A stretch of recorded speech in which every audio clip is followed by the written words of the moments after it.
Welcome to UGA Sports Live. My name is Rodney Bolsey. I'm joined by Jake Roos, Dane Young, and of course Hall of Fame coach Jim Donnan.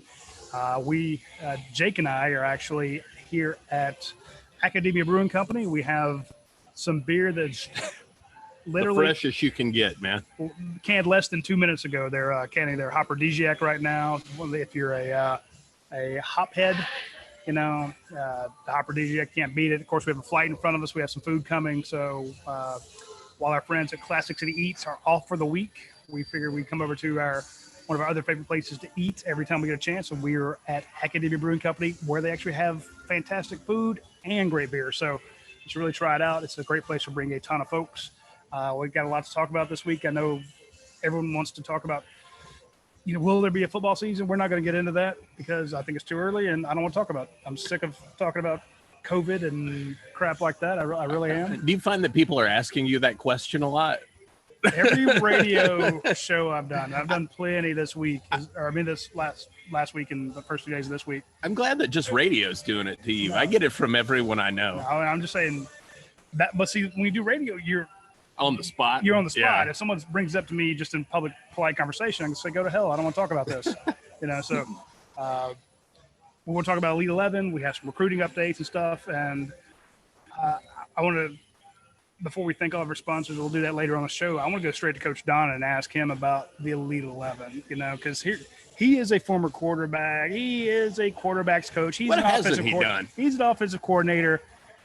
I know he's big on football backwards and forwards, but you got to know that in his heart of hearts, he watches the QBs. Of course. So Coach Donnan, if you would, what are these guys going to get out of the Elite 11? Georgia has a commit there in Brock Vandegrift, 5-star guy.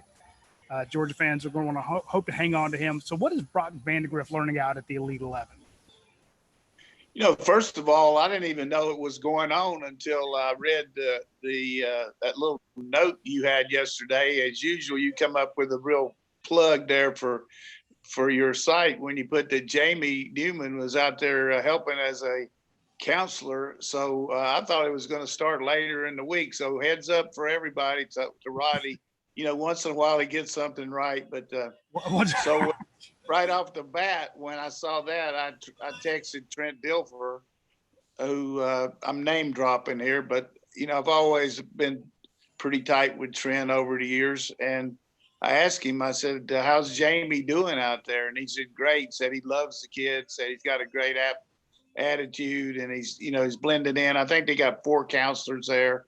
The kid from North Dakota State's in there, that 1AA school, and also Justin Fields and one other. I'm not sure who the other one is, but he said that they're glad to have it again, because they were worried about being able to, because just like you said, going into the show, that whether they were going to be able to. And last year, Jake did such a phenomenal job of giving us all kind of info from down there in Dallas. And I'm sure he's missing those tacos down there and all the stuff that he was there last year. But anyhow, 2 questions I had for him. One was who were the other counselors, and he told me. And then also, how did how did Jamie look? And then how's Brock look? And he said Brock's a fantastic athlete. That was the first thing he said.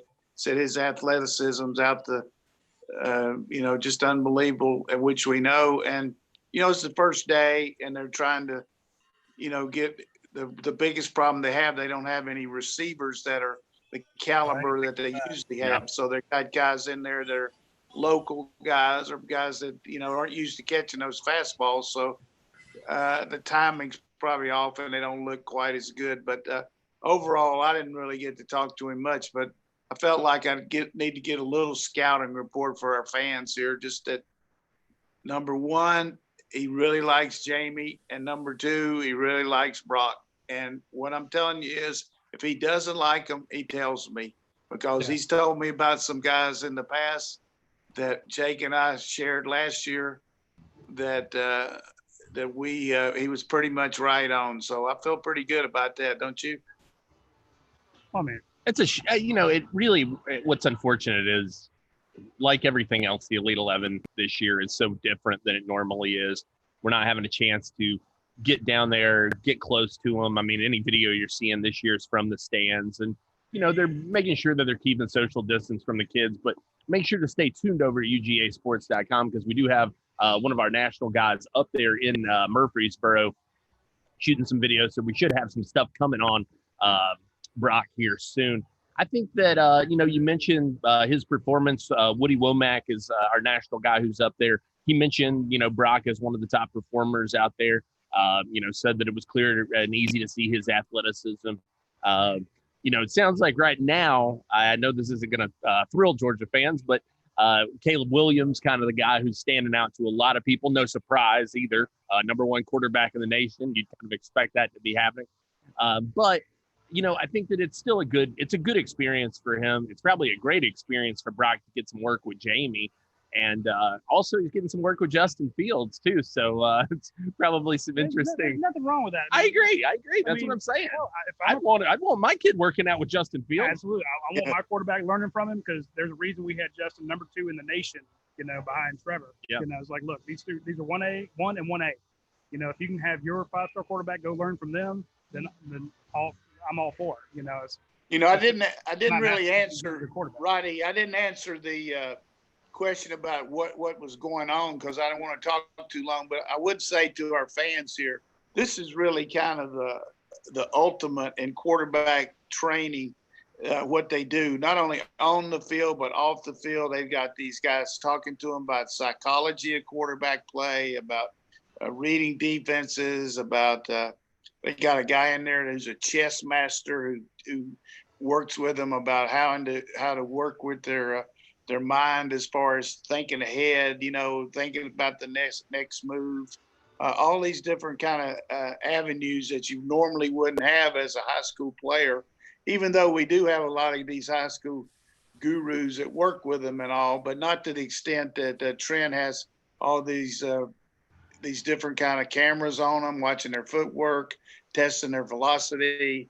So when you get through 3 or 4 days with that, you will have had an unbelievable idea about where you're going to project, not only because of what you see, what you can do, but you see the other guys, because usually you're the best guy within 20, 2 hours of where you're playing, so you don't have anything to compare it to. But they got 20 of the best quarterbacks in the country in there, so you see how you throw the ball on the run compared to one guy, drop back compared to another guy, throw the screen pass compared to another guy. You have these different stations where you move around and work at launch points. So it's just an unbelievable atmosphere for training the quarterbacks. And I don't know anybody that's got a better feel for kids than Trent does, because he really takes a lot of pride in it. And I think, Jake, you can point that out. That's his baby, the Elite 11. Yeah. No question.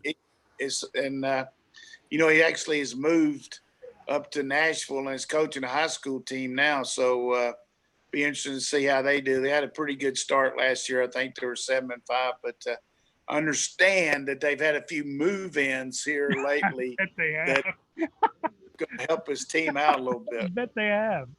Yeah, actually, I'm glad you said that, because I was really trying to make heads or tails of why this thing was happening in Murfreesboro, Tennessee. I forgot that Dilfer had moved up there But we've been to Murfreesboro. We have, yeah. Well, they did the opening there last year, so there is the connection. And like I said, we will have some film coming from that. I look forward to seeing how Brock stacks up against the rest of them. I think that it's a shame we're not getting to do the 5-star challenge and the full opening and all that. But, the Elite 11 is, it's ingrained in high school football at this point. So, it'll be exciting to see how it kind of pans out. And I think Coach makes a great point in that you have a situation where you get 20 experts together. Yeah. 20 of the best. And you can ask the other guys, hey, when I'm seeing this defense, what should I do? What do you do? How do you handle this? And just, if any of you have ever gotten together with other experts in your field, people who do what you do, you go to a bankers convention, you go to a real estate convention, you go to a teaching conference, and someone says, this is something I have a problem with, and 75 other hands go up, yeah, same here. Yeah. And then you're like, well, here's the workaround I learned. like when I try to learn to be a writer, I can't, but I get around other writers and they're like, oh, this is what you do. Or we're in the room before a big game, and I will steal techniques from other photographers out there. I'm like, what are you doing over there? And it's just that kind of continuous learning. So glad that Brock Vandegrift's up there. Things will learn a lot. If he's learning from Jamie Newman, because they won't get to play together next year. Sure. Hey, that's fantastic. And I'm sure they probably run into each other in Athens prior to this, but it's a good situation to have. No, I'll say this about Brock too. With anyone that has questions about Vandegrift, go back and watch his November tape against Prince Avenue Christian, or no, against Eagles Landing when he was with Prince Avenue last year. That game in November, it was a 62-57 loss for Prince Avenue Christian, but Brock threw for 6 touchdowns, and Eagles Landing is one of the best teams in the state when it comes to that division. So, I mean, I saw Chad Simmons put it out there first. I think it was in November, and just talking about how great that game was for Brock. Yeah, this kid's legit. Oh, I bring up the story all the time. When he played my boys, somebody broke his chin. Punished them. Yeah. Well, somebody hit him underneath the face mask, split his lip and split his chin. He put a little tiny Band-Aid on it, went back out there and lit up our secondary as if we owed him money. Yeah. So that, yeah. Well, I'll tell you, he's great when he's on your side. Sure. And I'll tell you too, what's exciting for me, and this is one that I encourage everybody to have on your high school football calendar. Opening week, Brock Vandegrift and Prince Avenue take the trip up to Rabun County versus Gunner Stockton. And that's going to be, I mean, that's two of the best. You can't draw up a better, you can't draw up a better quarterback matchup than that. So looking forward to that. So we need football to be starting. But speaking of Jamie Newman, Coach, we had the National Writers of Rivals.com came up with this fact or fiction hypothesis. And they do this series all the time where they say fact or fiction, and they come up with a statement, and Adam Gorney or Mike Farrell or whoever comes in and says, hey, I believe it's fact, I believe it's fiction. The first one, the second one today was about Mason Smith, so we need to talk about that one. Yep. But the first one was Jamie Newman. Is the Jamie Newman transfer to Georgia the biggest transfer in all of college football this year? Coach, let me get your take on that, because there's a lot of guys that move spots. I think a Trey. Yeah, I mean, I think that's just something Mike Farrell likes to go on and be the prophet of knowing everything.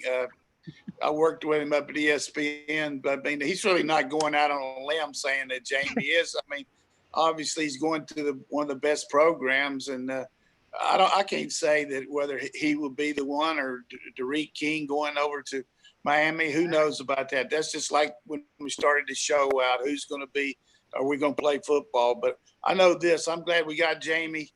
I was fired up when we got him. I got a lot of background with him, being from the same hometown and the same county. I've got a lot of people that know him, know his character, know his family. And he's fit in so well with our players in a difficult situation. I mean, not being able to practice in the spring, not being able to live with these guys, being around them. And he's just shown a lot of leadership. He's a quality guy. I mean, he's going to be successful no matter what he does. If he doesn't play and be an All-American in Georgia, which I hope he's going to be, I guarantee he's an All-American kid. He's the kind of guy that every coach, wherever you would coach, would want to be your quarterback. And I don't want to stay on Jamie Jefferson, but Jamie Newman. Jamie Newman. I want to point out the story we had with Jonathan Jefferson. Oh, we had the Coach's Corner. Go to UGA Sports right now. Love the Pete. Read the Coach's Corner about Jonathan Jefferson, the defensive tackle out of. Oh, well, hello, all right. hello. More beer coming. Yeah. Yeah. Oh, Okay. You all see how quick Roddy show's dropped about his to get point weird. for beer? I'm sorry. We just had a bunch more beer sent to us. So Keep your pants on. where's Jordan Jefferson? I'm forgetting. Jonathan Jefferson. Jonathan Jefferson. Yes. Sorry. We're getting into these flights early today. Yeah. Jonathan Jefferson out in Douglas County. Douglasville, Georgia. And this is not a guy. Now, I will say, I caution people, about, jumping to conclusions about guys that you just don't hear a lot about, because he's just a quiet guy. He doesn't do a lot of interviews. I think he's somewhat forgotten about, because he's just that quiet. I mean, that's his personality. You're talking about a top 250 kid in the nation. and a kid that head coach Johnny White yesterday just, laid the praise on something thick, dude, about 6 layers of. So he's coached DeAndre Walker, Plaxico Burress. Who else? Eric Berry. Eric Berry, He was yeah. defensive coordinator for Eric Berry. Yeah. So, and he says this kid might be the best he's ever coached. Yeah, he said I can't think of a bigger freak of an athlete than Jonathan big Jefferson. athlete, I should say. So yeah. He said this kid could line up a wide receiver if he needs to. And we've got the aspect of formerly boxing for the his dad heavyweight championship. Let's go for the heavyweight title. So he gets it on us. So point being, and then he and a buddy of his see a kid being bullied, and they go and stop they go sit with this kid, at school. Point being, you got to go to UGAsports.com, read the coach's corner on Jonathan Jefferson, because when coach says, look, you win or lose with Jamie Newman, that is a great kid to have on your squad. You look at his character, you look at the things that define him besides being a football player, and that's a kid you'll be proud of. When Jamie Newman does his year at Georgia, you'll be proud of him. A kid like Jonathan Jefferson coming in, that sounds like another guy that you'll be proud of. Well, and you mentioned that, but I don't want people to forget that story. What was it? A week and a half, 2 weeks ago, about Latavius Brenny and Jalen Kimber. I know Brenny had some hangups early in his career, but the him story spoke about that extensively. Yeah, the story locker room golf. Yeah, the story of those two guys helping that little girl out in the subway downtown. Buying a cookie so she could use the bathroom. It really speaks, I think, to what these guys want. And we're getting a lot of questions about, Georgia and the recruiting trail and why are they holding off on some of these kids. I really think a huge part of it is they don't feel comfortable with the evaluation they've got, not only on a physical standpoint and an athletic standpoint, but from a personal standpoint, and having the ability to spend time around these kids, spend time around their inner circles and their families, and get a chance to know, what kind of people are we bringing in? Because you've got to mitigate that kind of, you've got to mitigate bad behavior, and not only that, but if you can create, a great atmosphere in the immediate as well, why not? Yeah, Coach, explain that to us. So we saw a kid recently, and I'm not going to name him, but there was a Georgia commit in the last 2 years, committed a bit early.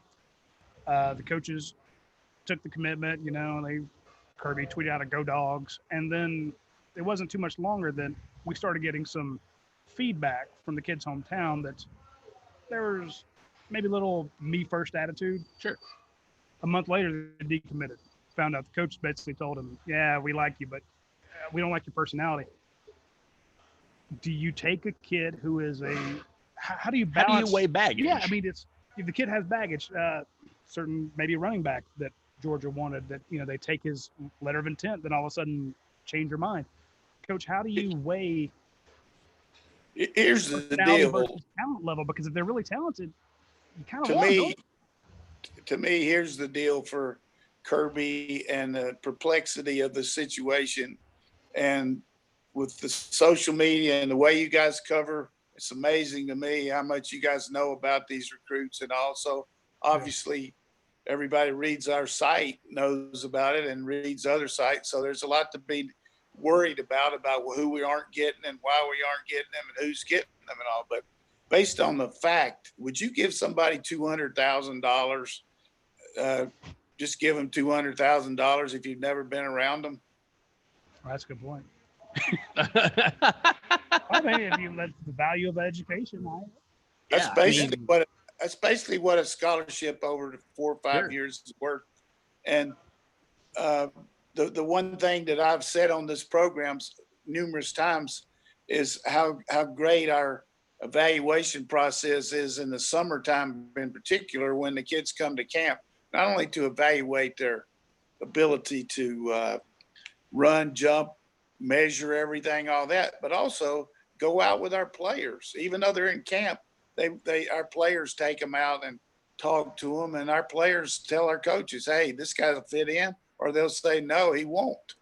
And you don't have that benefit right now. And we're right at the pinnacle of making a big move, trying to make that jump to win it all. So I think he's doing the right thing, being very selective. And you look at all the guys we've got at this point, except for the kid up in Pennsylvania who came down here for a visit.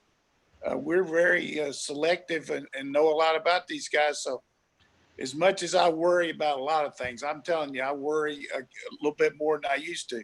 But I don't worry about Kirby's recruiting, who he's going to get and who he's going to take.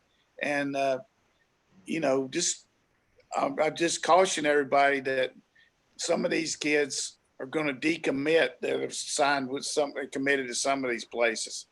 Now, I don't know if Tony Grimes is going to go to North Carolina or not, and he's going to decommit or all that. But I'm saying a lot of these guys that have never visited a school and committed to them, I could see them jumping off ship. So we don't like to get guys committed unless they're all the way, you know. So well, I feel good, I feel good about right now where we are, because Mims, Ferguson, Mondon, I mean, I would like, if I was another school, I'd be worried about those guys. But if I'm Georgia, I don't worry about them too much. Maybe Mondon for a little bit, I don't know. And then that JUCO defensive back, I know we're in there on him too. And I know as little about recruiting now as I've known since I've been in Georgia, because I got no access, man. I'm just right here by myself, and that's all I can do to cut a computer on, and I don't really know it. But what I've been reading. Not kidding. He's not kidding. But I know this. I saw Mims last year when he was over there. He was over there with Ringo, with Washington, all those other kids having fun. I got to meet his family. I told you he looked bigger than Shaquille O'Neal to me. If that kid wasn't happy here in Georgia, I've never seen one. And I feel really good about Mims. And that's just a gut feeling based on the way he looked me in the eye and told me how much he liked Georgia. Yeah. Well, you know, I think too, Coach, also to your point, you mentioned these guys, these kids getting out there, maybe some decommitting. I think that we're going to see some of these college coaches, you know, get some of these guys in and say, "Oh, you're not 6'4" like you listed on that film." That's a great point. Oh, you're not, you know, or you work out for us and we're not seeing it, you know, in person. I think that you're going to work out for 4 I months. think you're going to see them, right? Yeah, suddenly you show up and you're, you know, 60 pounds heavier and you're not quite as agile. I think you're going to see a mutual parting of ways in a lot of these opportunities. I think you'll see kids decommit. I think you'll also see a lot of cold shoulders from coaches. Yeah, well, but you're not going to be able to get the workouts, Roddy. The guys aren't going to be able to come in and work out because right now, the dead period's through August 31st. So they're not going to have any camps during football season. So the evaluation part is just going to be based on tape, not near as much of what you just said. I mean, if you go out, if the coaches are allowed to go on the road and they get out there and you're standing next to the kid, you're like, we thought you were, you know, 6'4", 260, you're 6'2", 280. Are you implying that a kid would lie on their on their height and weight? or a school would? A high school program might be a little. Or their 40 time. Come on. Just saying, you know. But then again, you also, when you dig into a kid and you find out that, he's got there's a social media issue, or there's a behavior issue, or there's a grades issue that's been covered up. Things change, and I think you're going to see a lot of that shifting. But point being, bring it back around.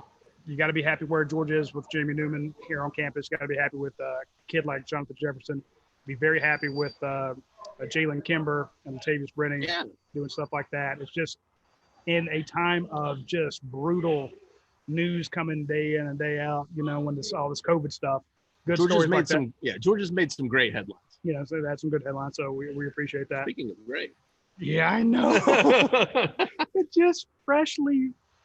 It gets no better than freshly canned beer. Why don't we go anywhere else? I don't know. We're out here at Academia Brewing today, having a chance to sit down, drink some Hopperdesiac. This is the double IPA with Citra and Mosaic. We may skip a second round of this if we're trying to get home. But send the driver. This is yeah. Dave's here, so we got Dave, get me home. But this is one of those great juice bomb IPAs. If you're into that real juicy, you know, it's not all that bitterness. It's got a lot of fruit forward in it, and just an outstanding beer. I know a lot of people love the Tropicale. I like this better. Yeah, that's not a shot against our friends over with that Creature Comforts. Yep. Nothing against them. They're great. We're fantastic. But I like you take the Axius. Yeah, you don't get that one. So screw you. we have a flight, and they gave us the Send Your Ninjas right off the bat there. Yes, and I looked that one up. The beer is called Send Your Ninjas. A Berliner Weiss made with a Japanese citrus fruit called sudashi. See, they're a little more advanced than me. You know, what do you think? A little sour. I love it. Of course you do. Yeah. And then they have their double IQ IPA. Okay. You know, when we're over at our friends at the Classic East, we drink the IQ IPA all the time. This is the double version of it. Twice as smart. Then the Axius Porter, which is one of my favorite beers ever created. And this is the one I don't share because I'm the boss and I get to grab it. And then the Skull, which is one we have all the time. One of our old favorites. Yeah, it's one of the first ones we ever had. Mhm. And that Skull, we've killed many a can of This that. is your pool beer. Yeah. This is your drinker all summer. Yeah, you drink about 8 of those on a Saturday, you're fine. Fine is probably not right, but you're gonna have a good time. Yeah. And we got some food coming. We're going to need that food too. So I'd also want to give a big shout out to our friends at Classic City Eats. They are not, they're closed down for the week on vacation. They'll be back up and running soon. So we'll be back over there, but we want to check in over here. I did want to touch on something Coach said, which is that you were talking about players getting the opportunity to spend time with recruits. We had a story yesterday where that looks like what's going to be happening as Brock Bowers, Georgia's #1 targeted tight end, 4-star Rivals 250 kid, is going to be making his way to Athens next weekend. He's coming in on the 9th on his own dime. What? On his own dime. From California. From Napa, California. Yes. Now, so he's got a lot of dimes. Personally, I would have picked a different moment than July in Georgia, but that's okay. Listen, if you want to make a decision before the season starts, you need to see your options. He mentioned that as a possibility of somewhere that that they were considering as a family. He confirmed to Mike Singer over at our Notre Dame site that is happening now. And now you mentioned, Coach, the opportunity to spend time with players. He cannot interact with the staff. Now, I did get a question, which I do think is very interesting, from our buddy Terry Forshee. He said, I'm curious if a player visits UGA on his own, during that time, can Kirby and the coaches be on a Zoom call with him? I think you could do it that way. I don't see what would stop you from that at all. No. I just think face-to-face contact is what's going to be shut down. But you have to assume players are going to be in town. They're going to be taking guys around, and I think that Bowers will get a pretty good idea for what's going on in the Georgia program. You know, think if he could meet up with like Darnell Washington and say, look, why did you come all the way from Nevada out here? You know, or how about Kendall Milton, just down the road? A guy in his same position. Oh, sure, you think sure. You've been on these meetings. You're working out with the Jamie Newman and the other quarterbacks. What are you seeing? What do you feel? So it's just like when these. I think a real plus here too for this guy coming too would be JT Daniels. Just the fact that here's a guy that had a West Coast background, that had the chance to stay at USC or go to other schools on the West Coast, and he's made that move too. But now you got Milton and Daniels here. And that was the other thing that I forgot to add about the talking to Trent Dilfer. He said, which was all in a text message, but a five-word text message. Can you please guess it? On JT Daniels. What did you think about JT Daniels, Trent Dilfer? JT Daniels, freaking stud, man. He can really spin it. You got that. Yeah, you got that exactly right. He can really spin it. I know Trent Dilfer. I've known the guy for 20 years. Well done. No, when Trent Dilfer loves a kid, what does he say? You see him on ESPN all the time. Dimes. So-and-so can really spin it. He throws dimes. Yeah. So for him to say that pretty much.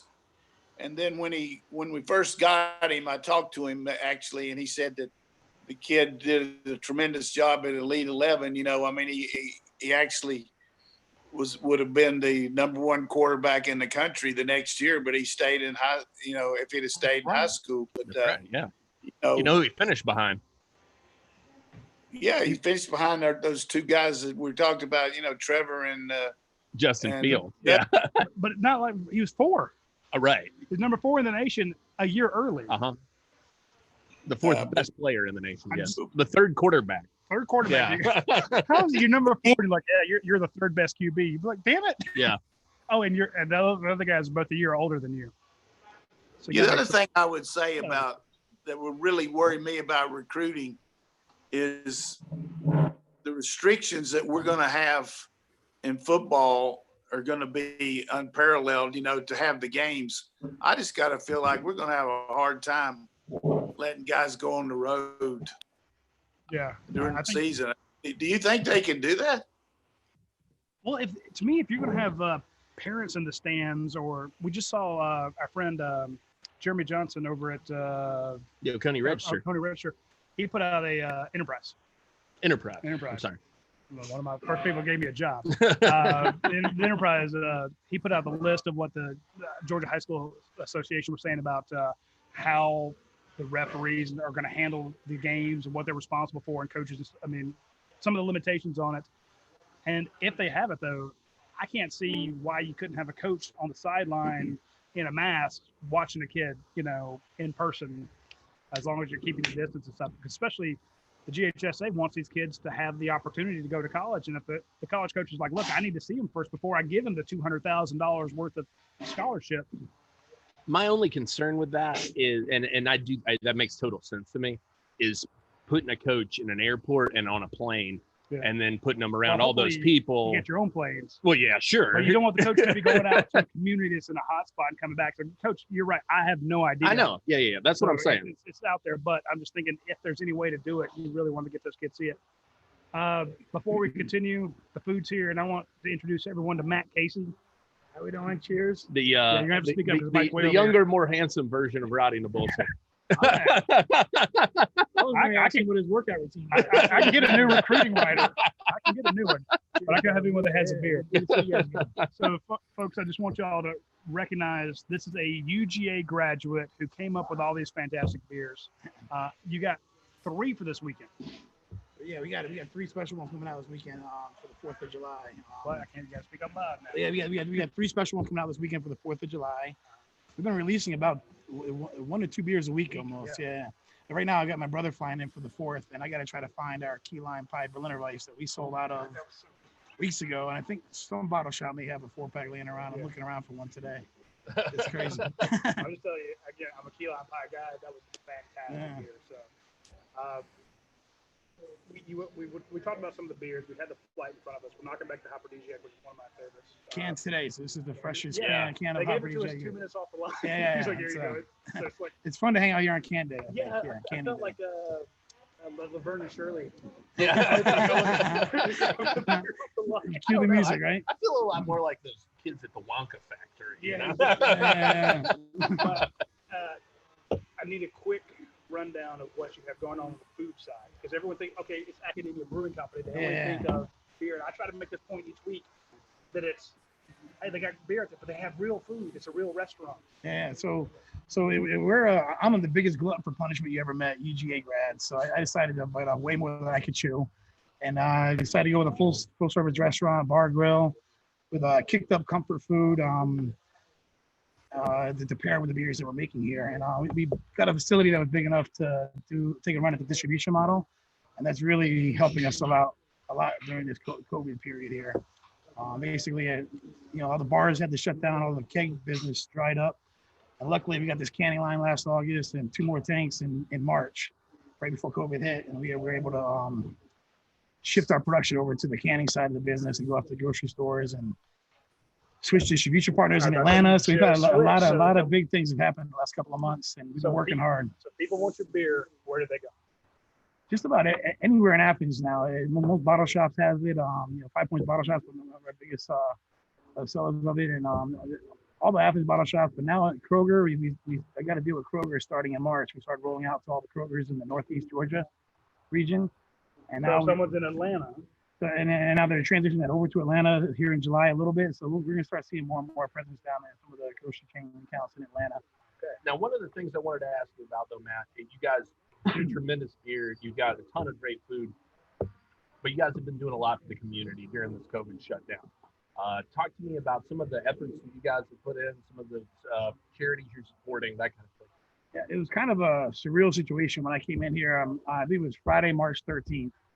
We opened on Friday the 13th back in 2017, and I was researching bankruptcy and how to shut this down. I knew COVID was coming hard, and we didn't have a plan, and we were already working our butts off to try to make it, and so we actually had an issue with the Ollie group, the UGA Ollie group had a big party here planned for St. Patty's Day, and they weren't able to. Last minute, they decided to cancel it. We had already cooked all the corned beef and cabbage, and so my son's cooking my grandfather's recipe of corned beef, the Irish side of the family, and so basically they want to donate that to the Salvation Army. So COVID's hitting, and I'm in a very negative mode, I guess, trying to figure out what the right move is to do. And I just got a big inspirational uplift by feeding the homeless people over at the Salvation Army that day. And I was like, man, this is something. These guys a lot of these people are way worse off than I am, and it is what it is. We're gonna keep swinging and taking a run at whatever we got to do to try to survive. So we decided to launch the Think We Not Me program, and we raised up about $8,000. I think it was $89,000, and it's helped us. We partnered up with several partners, Giving Kitchen, the Downtown Ministries. We've been helping feed the homeless down there every Tuesdays throughout this COVID period. We did it today. We've been doing Project Safe. We've done ESP. We've been helping feed the camp goers out of ESP. So this has actually been an eye-opening area, because the whole giving back side of the business is something we've had on our plans to do, but we've just been so busy making more plans and trying to grow the business that we didn't really focus enough energy on that last couple of years. And it's been super rewarding. Honestly, it's been something that I wouldn't change a thing about it. I see it in my team's eyes. We were able to give back, and we're also able to raise some money to help cover some of the labor and the food cost aspect of it. Who would have thought charity is a good thing? Yeah. No, I really listen. I think it's super cool. I think it's one of the greatest things that you guys have done. It really speaks to who you guys are as a company as well, and I think that's so impactful for everybody to He's gonna know. give you some free beer. So, I'm saying I want people to come out here and support a company that's doing so much for the community. See, I don't even want people to come out for that. Although it's great. I want people to come out because he's a UGA grad and he supports us. So if you enjoy watching the show, I'm sorry we kind of got sideways here, folks. I know you wanted to talk more football, but I just want you to realize that the people who support UGAsports.com are Georgia fans, Georgia grads, guys like Matt Casey, who got his degree in UGA, is living a dream. He's COVID come in, almost destroy that dream. What does he do? Instead of hanging up the towel, he turns around and helps out the community here in Athens. Again, just as we're talking about guys like Jalen Kimber and Latavius Brenny and Jonathan Jefferson and Jamie Newman, here's a guy who has graduated from UGA, who's given back to the community and supports our show, which is not the most important thing, but it's among the top three. So we appreciate it. Yeah, thank you. I appreciate Thank you so much, man, for the work you do. And come back anytime, please. All right. Yeah, we will. Go dog. Yeah. So I love it. That's our friend Matt. Hey, don't go too far with those beers. You can leave those on the counter there. Yeah. Okay. So big shout out to him. Also, while we're in talking commercial stuff, one big shout out to our friends at Athens Ford. I want to point out that if you need a new vehicle, they have deals for first responders. They have deals for students. They have deals for active and retired military. They, where you get an additional incentive to buy one if you're in any of those groups. If you're just a Joe Schmuck off the street like me, they will also take care of you, give you a great deal. But I want folks to go out there if you need any service on your vehicle. I know a lot of people right now are not buying new vehicles because they're waiting to see how this goes out. So if you've got a car that needs work, it doesn't matter what kind it is, check out our friends at Athens Ford. Go out there. It's the best service bay you'll get. They know stuff backwards and forwards. They can fix your vehicle and you will not have any problems. The customer service there is through the roof. And I don't mean that. I'm not just saying that because they're sponsored by ours. I'm just saying it because I've dealt with it firsthand. The customer service calling you to make sure everything's done the way you want it to. A follow-up call asking if you need a ride anywhere. Do you need a rental? Do you need any help like that? It felt like we've got some pretty cool spots. I'm just saying, it felt like Chick-fil-A had opened up a service bay, and they're like, okay, heck. So just the customer service. We'll probably go get you some sauce if you want it. Honestly, yeah. I'm not going to joke. Somebody actually offered to pick me up lunch. Wow. They're like, hey, are you hungry? I'm like, no, I just ate. They're like, okay. You know, the guys going to like to see if I need anything to eat because I've been there for a little while getting the trailer hitch thing, the receiver on my car, on my Explorer. So big shout out to our friends at Axius. All right, we do have a bunch of questions to dive into today. I want to touch on some of these. I'm curious, Roddy, if you've heard anything about this one. I'll throw it to you from our good friend Cajun Dog, been around since '01. He's an old hat on the board, and we appreciate him. He says, any indication on which wide receivers Jamie Newman's developed some chemistry with over the voluntary workouts? The only one that I saw, and you know, we've heard some of that stuff, but we saw some video of him working out with Trey McKitty. You know, the tight end, the two transfers coming in together. I kind of like that. But let's go to Coach Donnan. You know, I know he can't go over there and watch him play, but he knows what Jamie Newman brings to the table. Coach Jamie Newman, he's looking at that quarterback, that running back, wide receiver group, and he's like, I want to work out. I want to get into a rhythm with someone who's as fast as Demetrius Robertson, who's as big a target as George Pickens, who's as sure-handed as Kearis Jackson or Dominic Blaylock. What do you think, Coach? Yeah, I just think that at this point, it's really kind of a smorgasbord for all those quarterbacks. They're getting to get a feel for these kids on how they run the routes. They really don't have any units set up, who's first, who's second, all that. Because the coaches can't be out there, so they rotate around. I like that, just to get a good feel for you never know who's – because from our situation, we play several receivers. So, but as far as the favorite guy, you're going to come off the bus looking at George Pickens. That just for sure that's going to happen. But these other guys are going to develop. We've talked about on the show before, all the young receivers really have a lot to add. The ones that are coming in are going to get a good shot, probably a better shot than they would if we'd have had spring practice, because everybody had been a lot more established with Monken and his system. Now, these guys are starting out pretty much the same with them, as far as on the field, maybe not quite as much on the Zoom meetings and all that. But I like our receiver core. I think got some quality players and some quality people. I like the way George Pickens looks me in the eye when I'm talking to him. Don Blaylock, Kearis Robertson, Kearis Jackson, those kids, a lot of times when you're walking around over there, people don't have a time of day for you, some big-time players. But every time that group, just kind of reflection of their coach, Coach Hankton, they're all got good discipline, and they got good manners. Now, Cajun will have seen this over the years. Again, I've known him quite well. Sometimes you see the top flight guys, even within one football team.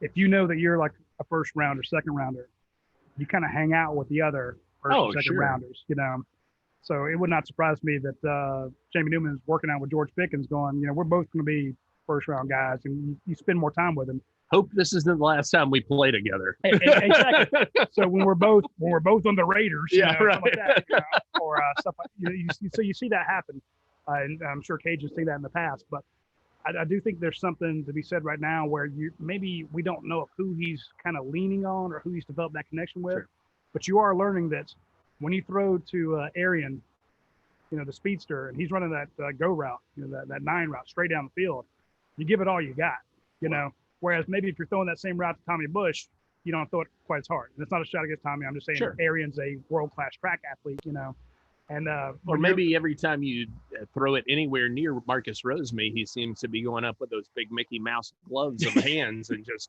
sucking it down. I think Dane's mentioned numerous times when he does videos showing that catch radius. Right. It's like, hey, this ball was low and outside, and then he reaches down and picks it up and pulls it up off the shoelaces. Whereas if you know that the route is 5 yards up, 5 yards over, and you get your Pythagorean theorem out there and you throw the ball, that's where Dominic Blaylock is going to be standing with his hands up, in front of him, because he's got the exact 5 yards, and you can measure with a ruler because his routes are so precise. So you get that feeling when you work with those guys, and I think that's a lot of why they have that's why it's so big to have those voluntary workouts. Sure. Sure. One thing that I would point out too, from a coaching perspective, is I always like to be able to throw against air, when nobody's defending you, so you can master everything about it, where you're not having to worry about your release off the line, a guy holding you, all that, where you can do it in your sleep, and then you add the fact that a defensive back is covering you. We've got the added advantage here in these voluntary workouts, and because of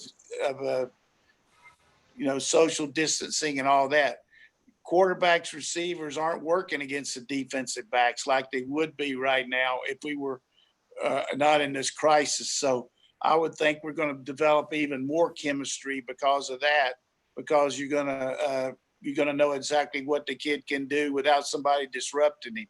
And then once you start doing it with the disruptions and all, you'll have already had that many more reps. So you're taking a lemon and making lemonade out of it as far as these quality workouts are getting for voluntary work.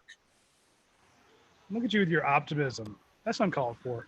Well, and these workouts too are really important for these players in terms of getting their names out to NFL scouts. One thing that we heard during this pandemic is Kirby Smart say, I've had more time to get on more Zoom calls with more scouts and NFL pros than I ever have before. And so he's having these conversations about how to run his program. But in those conversations, they're saying, hey, so tell me about Jamari Sawyer. What's going on with him? And so if these players then are impressing the coaches at that point with their work ethic and their character, when they have, more freedom than ever right now because they're not under the program's time constraints like they normally would in spring and summer. I just think it's a really big opportunity for players to impress coaches with how hard they're working, even though the rewards are not there immediately. Good chance to try to steal up the depth chart too. All right. Well, good that we touched on that. And Jamari Sawyer. This all kind of goes into play here. Kay Leland on the board throws this one to everybody. He says, who should we be looking at to have a breakout season on the offensive line this year? Who's a guy that could surprise some folks? I think if Jamari goes to left tackle, you can't say that because you better hope he has he's very good. Yeah. So is there a guy that we're not talking about enough that maybe has a chance to get in and make some impact? You got one, Coach? I'm just counting on Schaefer coming back and being ready to go. I mean, we really need him at left guard. He played really well till he got hurt. Whether it be a breakout or not, it's just a really big part of that cohesiveness to have him and Ben Cleveland with their, all the experience they have with Hill in the middle, because we're going to have some growing pains with two new tackles, regardless if Jamari's played inside or not. It's going to be a big move to left tackle, and then whoever the right tackle will be, whether it be Truss or McClendon or Jones or whoever, Ratledge, we don't know. But I just think Schaefer solidifies everything by being healthy. That was going to be my pick. Oh, really? Yeah. Oh, yeah. Wow. Now, look. You were going to go piggyback off the College Football Hall of Famer? Well, yeah. I want to be wrong. He's already got one right. I ask a coach and then I go, yeah, that's what I was going to say. But no, I'm a big Justin Schaefer fan. I was in high school. I thought I said numerous times we had him underranked because all the inside information that we were getting when the guys showed up. Because remember, he showed up with a couple other 5-stars, and everyone wanted to talk about those guys. But when people would tell me, here's what I'm seeing in practice, it was Justin Schaefer had a great practice. Schaefer this, Schaefer that. And I'm like, man, we really kind of screwed the pooch on that one by not having him ranked higher. So then he does really well. Then he has a neck brace. And once you saw him out at the games in that big neck brace, yeah, you wrote him off. Sure. But now he's back. He's doing well. But I also want to say that if Schaefer has a bad day or Big Ben Cleveland has a bad day, don't be surprised if Warren Erickson or Clay Webb come flying in there. Again, would that be a breakout? I mean, one's a 5-star and one was super highly ranked, but see, that's look how good Warren played in that bowl game. I'm leaning toward a guy that's been a part of this rotation and has played extensively, but I don't think gets a lot of credit for what he does, and that's Trey Hill. I think Trey Hill's primed for a big season. Some criticism last year. I know, that's exactly what I'm saying. Remember some of those snaps. Now, and the thing about it is for Trey, if he stays at center, which we're expecting right now, if he stays at center, he's going to do it with a guy who is brand new to the program, not somebody he's familiar with like Jake Fromm. So you're really going to get a feel for, is this kid a center? Can he do this? Was it more about what he was able to do with that guy, or is this his true position? I think that he's got a real shot to do it. I think that he can do exceptionally well at center this year. I think he's got all it takes to be there. And all SEC would not surprise me. I know. And I'll tell you this, if you find that Clay Webb is snapping the ball a little bit better, or Warren McClendon, for that example, you bump Trey out to one of the guard spots, I still think he's going to have a breakout season. I think he's just primed. I think that this is a good year for Trey Hill. Wow. Way to go. Yeah, I would say of all our players in the O-line, Trey Hill is the one that could walk into any school in the country and start. Wow. Yeah. So I take that back. I'm not going to say all SEC. I'm going to say all American. There you go. Yeah. All American center Trey Hill. But no, I mean, Trey does have the build for it. You saw it. Here's the thing that always makes me excited about an offensive lineman. Okay, you struggle at the beginning of the year, or you struggle in a game. You struggle against Javon Kinlaw or somebody like that, Sure. And then you get better. Holy crap. Sometimes we see a wide receiver or a running back or somebody, they come in as a freshman and they're that same talent level their entire career. But that's the thing about Trey, and I think that we always saw it throughout his high school career even, was that he's not a guy who's afraid of anybody. He'll play against anybody, and he's okay to take a loss. It doesn't get into his head. He's right back up on the line for the next rep. That's what I love about a guy like Trey Hill. It's not something where you're going to win the mental battle against him. He is one focus, and that is put you on your ass. It will be very interesting to see what he does with a running quarterback too. I agree with you. I think we're going to learn a lot about Trey Hill, and as his fortunes go, so too does that new offensive line. I agree. We need to mention Ben Cleveland too, because you think about pro athletes and they have their contract years. Well, this is Ben Cleveland's contract year. If he has interest in pro football, he's got to show something this year.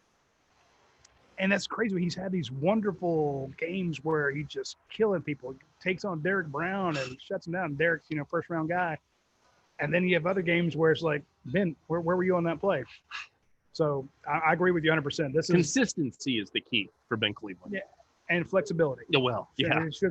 But no, I think that's a great point, Dane, because this could be a big money year for Ben Cleveland. Remember the first time we had him in Baltimore, what was he, sophomore? He was a rising junior that year. Rising junior. We ranked him number 2 in the country because he looked like an all-pro NFL guy as a 15-year-old. Well, and that's the thing, is if you can nail down that consistency and you can nail down, some of that flexibility this year, somebody's going to look at you and say, I can work with that. Yeah. I can make that work on an NFL offensive line. Yeah, you look at what they did with Skipper at Arkansas. It's like, okay, you've got this mold, but first couple of years, not that good. Boom, NFL. Tyler Catalina, they said we can do something with that. You look at a guy like Broderick Jones, you just imagine Broderick, and you saw him if they saw him in a New York Giants jersey, you'd be like, well, yeah, he plays for the Giants, of course. That's exactly what you have in Ben Cleveland. And I think, you show that flexibility, show that ability to not only pass protect, but run block. And he could go from undrafted free agent, like you're saying, to third, fourth round, maybe higher. Why not? Potential's off the charts, and it has been since he was 11. Yeah. Yeah, go look up some pictures of him. Dabo Swinney was out. Quick story about Ben Cleveland. So they're in 8th grade. Ben loves playing baseball. He's a first baseman, and he'd be standing at first base catching, balls thrown to him. And people would try to take photos of Ben Cleveland, like, circumspect, And he just like turned to him and said, look, just go ahead and take my picture. Because he's 3 feet taller than everybody else in Little League baseball. It wasn't like he didn't know. Yeah, he's kind of looking over his shoulder, like, just take the damn photo. And so someone called Dabo Swinney and said, Dabo, I'm at a baseball tournament here in South Carolina. You got to come see this kid. Dabo went over there and saw him, before he was even in high school. And they offered him pretty much like the next day. So just point to the Ben Cleveland has been on the radar a long time, and this is his last year to make that big jump. So he might be a candidate for, I don't say breakout because we've known who he is, but if he shows that consistency throughout the year, that will say a lot. Speaking of breakouts, I do want to mention, get over to UGAsports.com. Check out Dog of the Decade. That's been one of the coolest series we've done through this whole shutdown. Patrick Garvin and Dave McMahon working to narrow down a field of 64 to the greatest dog of the last 10 years. And I'll tell you what, it's not easy sledding. No, Some guys that I It's really going to be thought, Todd Gurley. So no, it's going to be Nick Chubb. So it's going to be I get Green. the You're like, question. whoa, The question I always get is, "Where's Jarvis Jones? Yeah. Where's Jarvis Jones? He's in there. I promise. Jarvis Different Jones bracket. is in there." So get over there and check that out. You get to pick it, and I'm really interested to see who fans feel is the greatest. And everyone keeps saying, "Oh, I know who it is." I mean, you haven't voted yet. Yeah, you think right. you know who it is. Just because you think that Sony Michel should be number one doesn't mean the guy next year doesn't think it should be Nick Chubb, or someone doesn't think it should be Roquan Smith. It's like politics. Don't talk it at the bar. Yeah, keep your votes to yourselves. Yeah, you can keep your vote at UGAsports.com. We won't tell anybody. Couple quick hitters here on the recruiting end. We got who is the fastest UGA target? I looked this up because there were two guys I was thinking of. Malcolm Johnson and Xavier Worthy was the other guy I thought of out of Fresno, California. Both wide receivers in this class. Malcolm Johnson, 10.5 in the 100, so he can burn them. Xavier Worthy, 10.65, so not like he's slow, right? But Malcolm gets the edge there. Georgia talking to him about both track and football, and he actually retweeted something about that the other day. They're letting him know, hey, you can do both here. Hey, Georgia has a fantastic track program, probably the best I've seen in decades. Probably the best that Dave and I've seen it since we got here in 1990. The UGA men's track program right now with winning titles and such. So Georgia track is nothing. It's not an afterthought anymore. Yeah, well, So- and I'll tell you, you're seeing more and more guys that are wanting to do that route. You know, I want to run and I want to play football, so they're looking for high-level programs in both. That's a huge advantage. And I think we saw so many guys who come in that want to do baseball as well. We're seeing less of that working out just because of the time constraints. Sure.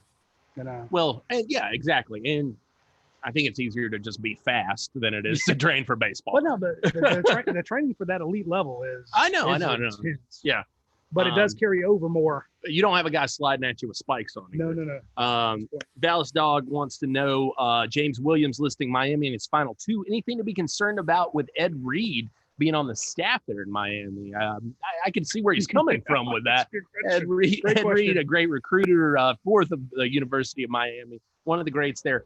I will say, still haven't heard anything to make me think that it's going any way other than Georgia. I don't think that it's a situation where momentum has shifted or anything like that. Be interesting to see what happens after, if Tony Grimes chooses UNC. Yeah. There's no reason that James Williams will wait till after that to announce. I'm not saying. no I'm reason. just saying. But I will say this: I spoke to our friends in Miami and was told that the feeling from some of the people at American Heritage. Yes. American Heritage is that he put them in his final two because it's all he said. He's told people that they will be there until the end. Yeah. And we've seen that. We see guys in the state of Georgia do this all the time. They name a top 5 or top 3. Georgia's in there. We know that they're not coming to Georgia, but out of respect to their in-state school, sure, they put them in there until because they've said, "Hey, look, that will always be my school." So again, I'm not saying that. Well, and it's the state of Miami. I mean, Yes. Listen, Miami is, for people who don't know, especially in the recruiting world, it's a whole different place. It's a super tight knit city. All the kids know each other. All the kids have played against each other. They played on little league teams together. So there's a lot of love for the city and a very communal feel down Well, it's there. the same as if you have kids playing in Gwinnett versus a kid playing in Brunswick. Right. They may have seen each other at the camp, but they don't know each other like the kids in Miami do. Alternatively, if you play at Trinity Catholic in Jacksonville and you've got a kid down in Miami, they're both from Florida, but they're not the same. No. They're just not like, oh, this is my buddy from Florida. It's two different worlds, just like Valdosta and Cobb County are two different worlds. Yep. So, Agreed. and you have to recruit both of them completely differently. Yes. So- Yeah, absolutely. Coach, we'll do you give have you any a good shot, Coach. stories recruiting in Miami? Yeah, Coach. Yeah. Let me see when it was, but I think 86. I was down there recruiting, and this kid held me up. What? He didn't actually pull a gun on me, but he told me he had a gun. And You did that in his recruitment? and had on my OU. Wait a minute. Had on my OU championship ring. And I said, "Look, I'm a coach from Oklahoma." I said, "If you rob me, none of your friends will ever get recruited by here because nobody will ever come again." I said, "I'll give you $10 if you won't rob me." But I said, "That's all I got beside my wallet." And so I gave him the 10, but that was a pretty tough deal there. Yeah, that's a tough deal. So Seems I like went a inside brand and told under the yourself for that. I went inside and told the coach, and he said the guy tried the same thing with the coach from Michigan about a week ago. He had a racket. He was waiting on you guys. He knew where the money was, man. But that's pretty scary. Then the other one, I got one more. I was up in Boston. Well, we're talking about Miami here, so no. Go ahead. We got time. I was up in Boston, the Boston Latin School, and I pulled up right in front, and I got out, and the policeman came up to me. He said, "You're not going to park there, are you?" I said, "What do you mean? Is this a no parking zone?" He said, "Well, I'm just telling you, if you leave your car here, I'm not going to tell you what's going to be left of it, but not much." He said, what are you doing? I said, "I'm a coach from North Carolina. I'm here recruiting this kid." He said, "Well, let me open up the teacher's parking lot and I'll let you park in there, and then you can go into the school and I'll walk you in." And I just figured on my way in, this kid better be really good for me to keep on. Yeah, those Latin schools, man, gotta watch out for them. I like that. I dig that. That Miami story. Though. That's an all timer right there. That's a Speaking of true all-time- story. I believe you, Coach. If you want better customer service than what you would get if you were to go to recruit in Miami for UNC, check out our friends at Air and Overhead Doors. I want to mention that Ryan Lucia just bought a giant new building. That's what happens when you advertise with UGAsports.com. Hintity hint hint. He's got this huge new building, so they're going to have a giant warehouse where they can get garage doors directly from the manufacturer. They don't have to get them through a retail outlet or through a vendor or anything like that. So they're going to be able to buy wholesale. Huge warehouse now. So, and they can get in specialty doors and stuff like that. 3 loading bays on it. One huge receiving bay with a ramp. Brick walls for the offices. Giant room. Again, huge Georgia fan. If you go to Air and Overhead Doors, if you need anything commercial, anything residential, any type of service, they will do it. They will set up the appointment for you. You know, you can set up the appointment with them at your leisure. It's a free appointment. You know, they don't charge you just to come out or to talk to you, and you'll get 10% off if you just let them know you're a Georgia fan. I don't know how he stays in business doing that, but it seems to work. You just took a huge risk and signed the deed for a giant new building so that they have more room to service their customers. So check out our friends at Air and Overhead Doors. That's a huge jump for them. Also, speaking of expansion, check out our friends at URPI. If you go online, you will notice that they have new locations opening up, one in North Macon. So my folks in Macon, don't whine at me about not being able to find a URPI. There's a new one in North Macon. There's 3 new locations that they were highlighting at URPI.com. Plus, this is a great month coming up in July to order any pizzas, because if you have the URPI app, they keep doing all these deals where you get extra points on the app by using the app to order. I mean, even if you're about to walk into the store, stop.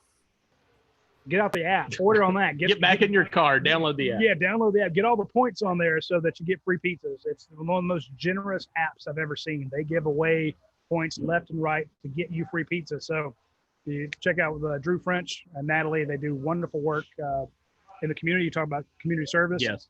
They do community service every month. So Drew gives back. He's also a big contributor to UGA, Georgia graduate. I met him on our trip to play Arizona State in the back of the plane. Me and him were drinking heavily. We've been friends ever since. So anybody you meet on his way to drink at a bar in Arizona State, to watch Noshan Moreno fly over everybody, that is a guy that you want to support in his business. He supported UGA Sports when they only had one store. Now they have tons and tons of stores, and he's still supporting UGA Sports. So that is a guy who wants to support the program.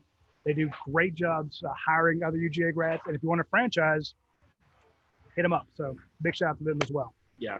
Shout out especially, though, today to our friends here at Academia. Can't wait to wrap this up and get down to the business of. So what did you order? I got the smokehouse flatbread, a little barbecue sauce on there, some jalapenos, melted it down. That's some outstanding stuff. The tripletta sandwich here, man.